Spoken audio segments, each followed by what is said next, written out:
In die video kyk ons hoe om die invoerwaarde te bepaal wanneer ons die uitvoerwaarde gekry het. So, ons is nog steeds besig met getalle, funksies en algebra. Ons kry nou net die uitvoerwaarde. In die vorige video het ons die invoerwaarde gekry met die reël en ons moes die uitvoerwaarde bepaal. Nou werk ons weer terug.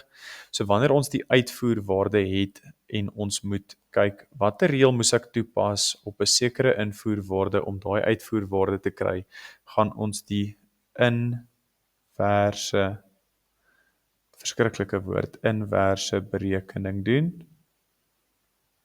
En dit beteken basies net die omgekeerde. So die inverse berekening van plus is minus, van minus is plus, van maal is deel en van deel is maal. So in hierdie spesifieke voorbeeld het ons nou 'n minus. So ons gaan die inverse berekening doen van minus, so ons gaan moet plus om uit te werk, wat is die invoerwaarde as ek my uitvoerwaarde het.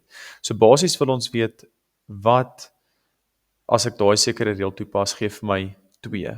So wanneer ek 2 het, kan ek dan die inverse doen en ek gaan plus met 4. So 2 plus 4 gee vir ons 6. 9 plus 4 gee vir ons 13. 21 plus 4 gee vir ons 25 en 43 plus 4 gee vir ons 47. Hoekom het ek geplus? Want ons wil weet, wat het ek gehad, sodat as ek daai spesifieke reël toepas, dat ek my uitslag of my uitvoerwaarde van 43 sal kry. So kom ons toets gou-gou. Gaan net hierso skryf. So 6 minus 4 moet vir ons 2 gee. Is dit die waarheid? Ja, dit is. Dan 13 minus 4 moet vir ons 9 gee.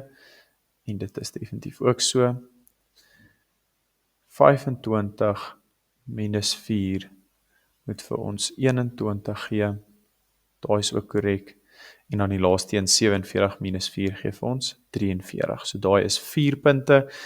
Ons bepaal wat is die invoerwaarde deur die uitvoerwaarde se inverse te doen op die reël. En daar gaan ons in die volgende een gaan ons dan 'n bewerking doen waar ons moet vermenigvuldig in die reël om 'n sekere uitvoerwaarde of 'n invoerwaarde te bepaal of waar ons dalk die reël selfs moet bepaal. Jy kan net klik op die videoetjie wat nou opkom.